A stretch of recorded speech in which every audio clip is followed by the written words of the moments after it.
तो eternal limited के Q3 FY26 के नंबर्स आ गए हैं और कहानी में एक बहुत बड़ा ट्विस्ट है। एक तरफ एक जबरदस्त जीत है तो दूसरी तरफ कुछ बड़ी चुनौतियां भी हैं। चलिए इन नंबर्स के पीछे की कहानी को समझते हैं। सबसे बड़ी खबर और शायद सबसे अच्छी खबर, इटर्नल की क्विक कॉमर्स कंपनी ब्लिंकिट ने वो कर दिखाया है जिसका सबको इंतजार था। इसने अपना पहला सेगमेंट प्रॉफिट कमाया है, पूरे 202 करोड़ रुपए का। ये एक बहुत बड़ा मील का पत्थर है। लेकिन यहीं पर एक सवाल उठता है, एक बड़ा सवाल।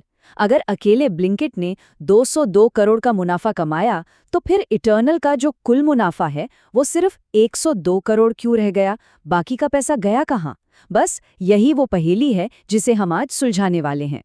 तो चलिए कहानी को परत दर परत खोलते हैं।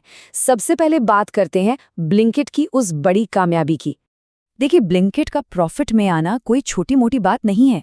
असल में यही तो वो वजह थी, वो कोर आइडिया था जिसकी वजह से मार्केट इटर्नल को इतनी ऊंची वैल्यूएशन दे रहा था। बाजार ने इस पर दांव लगाया था कि ब्लिंकिट एक दिन पैसा कमाएगा, और देखिए वो दिन आ गया है।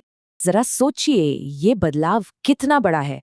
ठीक 1 साल पहले इसी क्वार्टर में ब्लिंकिट 30 करोड़ के घाटे में था और आज 202 करोड़ का प्रॉफिट। ये एक जबरदस्त टर्न अराउंड है किसी भी लिहाज से। हाँ, एक चीज है जो हमें ध्यान में रखनी होगी। ये जो 202% की रेवेन्यू ग्रोथ दिख रही है ना, वो थोड़ी सी भ्रामक हो सकती है। हुआ ये है कि अब ब्लिंकिट अपने रेवेन्यू को अलग तरह से गिनता है। पहले वो सिर्फ कमीशन को रेवेन्यू मानते थे, अब वो पूरी सेल वैल्यू को ही रेवेन्यू दिखा रहे हैं। इसीलिए कंपनी की असली परफॉर्मेंस को समझने के लिए रेवेन्यू ग्रोथ से ज्यादा जरूरी है सेगमेंट प्रॉफिट के आंकड़े को देखना। चलिए अब आते हैं कहानी के दूसरे हिस्से पर, वो पहेली कि आखिर प्रॉफिट गया कहाँ। तो अगर हम नंबर्स को तोड़कर देखें तो तस्वीर साफ हो जाती है।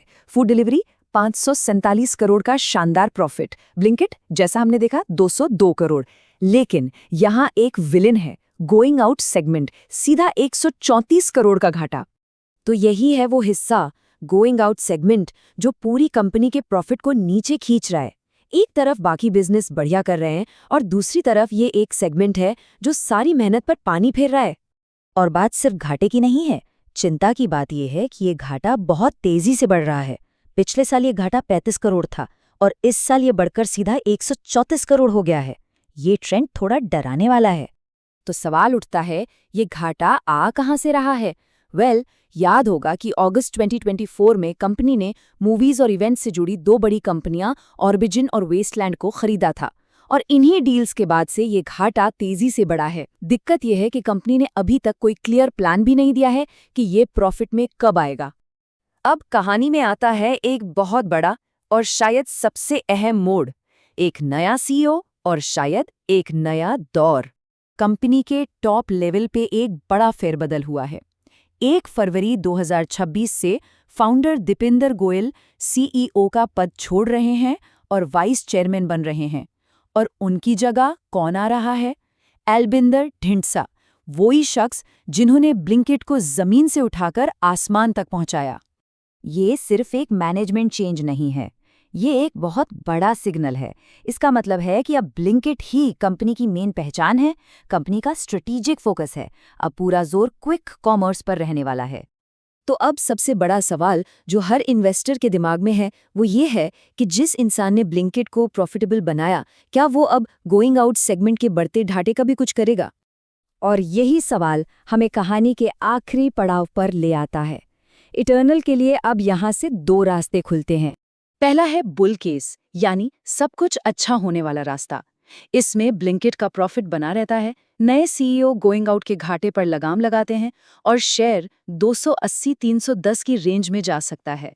दूसरा है बेयर केस, यानी चीजें बिगड़ सकती हैं। इसमें गोइंग आउट का घाटा बढ़ता रहता है, ब्लिंकिट का मार्जिन कम हो जाता है और शेयर 155-180 तक गिर सकता है।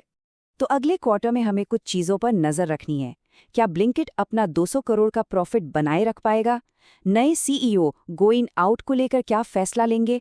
और क्या कंपनी का कुल मुनाफा 150 करोड़ के पार जा पाएगा? इन सभी सवालों के जवाब हमें नए सीईओ की पहली अर्निंग्स कॉल में मिलेंगे और वहीं से इटर्नल का अगला चैप्टर लिखा जाएगा। कहानी अभी शुरू हुई है।